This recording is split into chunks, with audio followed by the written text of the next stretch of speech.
VPN'din зыяны жоқ, сен алдап атасың. Мен Россияда 5 жылдан бeri иштеп атам. Менин картамдагы акчаны алып коймок да. Биздеги маалыматты кантип уурдамак дегендер аябай көп болуп атат. Балким сен ушундай ойлойсуң.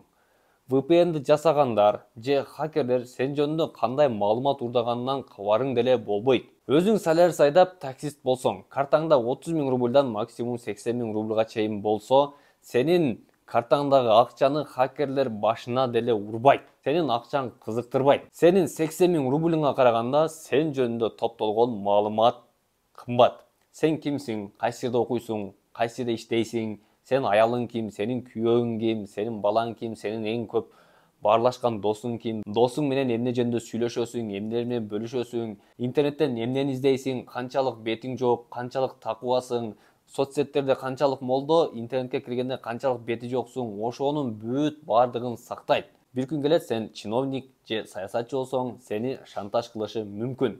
Мен ооба сөзсүз түрдө кылат деген жерим жок, бирок мүмкүн деп атам. Келечекти ойлош керек. Эгер мага ишенбесеңер, IT адистеринен сурап көрсөңөр болот.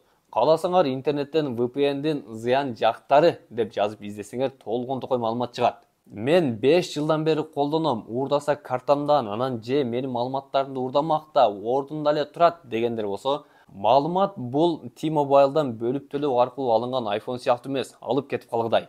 Маалыматтын көчүрмөсү сакталат, сенден эч нерсе жоголбойт.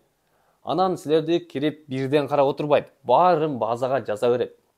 Ошол жакка топтолот. Буюрса достор, кийинки видеолордо TikTok'тун өзү, Google, YouTube, Facebook, WhatsApp кандай гана тиркеме болбосун, силерден кандай маалымат уурдарын бирден айтып берем. Ага чейин катталгыла, кийинки видеолорду күткүлө. Достор, бул NordVPN меники эмес, бул дүйнөдөгү эң мыкты ишенимдүү VPN. Муну аскерлер согушта, башка өлкөнүн дипломаттары башка өлкөдө жүргөндө, айтор ар кандай маселелерде колдонушат. Ошон үчүн мен сунуштап атам. Баса, силердин 250 сомуңар мени кызыктырбайт достор. Эң негизгиси силер маалымат уурдатпагыла, келечегиңерди кенен ойлоңула.